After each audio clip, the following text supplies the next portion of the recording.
দুপুর হয়ে গেছে আর দুপুরের টাইমে সবাই রান্না করে।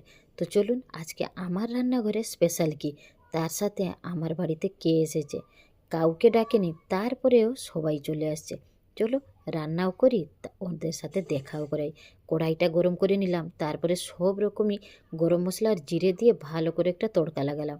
পেঁয়াজ দিয়ে দিলাম, পেঁয়াজটা লাল করে ভেজে নিয়েছি।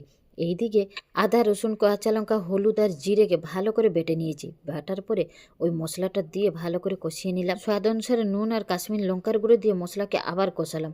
এইদিকে মশলাকে ভালো করে কষুক। চলুন এবার দেখাই দিচ্ছি আমাদের বাড়ি কে এসেছে। দেখেছেন পুরো 14 পুরুষও উঠে আসছে, বাবা মা ভাই বোন সব আছে। মোবাইল নিয়ে বাইরে আসতে পারছি না, ওরা পুরো টেনে নাই যদি। এইদিকে মশলা কষানো হয়ে গেছে, টমেটো দিয়ে দিলাম। টমেটো দিয়ে জল দিয়ে ভালো করে এখন টমেটোটাকে কষালাম।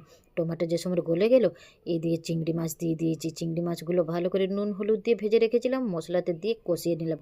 ভাত হয়ে যাচ্ছে, বা এইদিকে চিংড়ি মাছ তরকারি গরম জল দিয়ে একটু ফুটালাম। আর একটু তো আমি ঝাল ঝাল বেশি খাই, লঙ্কাটা আর একটু দিয়ে দিয়েছি। সব কিছু রেডি করে আবার দেখিয়ে দিচ্ছি কি করে ওই হনুমানগুলো।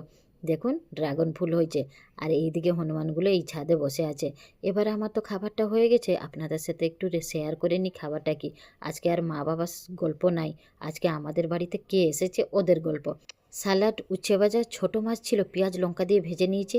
এদিকে গরম গরম ভাত, তারপরে করেছে মসুর ডাল আর টপার চিংড়ি মাছের তরকারি। এই খেয়ে আর কি দরকার, রান্না তো একদম দারুণ হয়েছে, বাসনাও পুরো ঘরচাকো হয়ে গেছে। এবার আমি বসে যাই খাবারের জন্য। যদি আমার রান্না তার সাথে আমার ভিডিওটি ভালো লাগে তাহলে লাইক কমেন্ট শেয়ার নিহাতি করবেন। রান্নাটা কেমন হয়েছে আর আমার বাড়িতে যে গেস্ট এসেছে একে দেখে আপনারা কি বলবেন একটু কমেন্টে জানাবেন। আজকের অতিথি আজকের রান্না সব কিছু আপনার সাথে শেয়ার করে দিলাম। নেক্সট ভিডিওতে আবার জানাবো কি হবে। তাহলে ভালো থাকুন, সুস্থ থাকুন, জয় জগন্নাথ।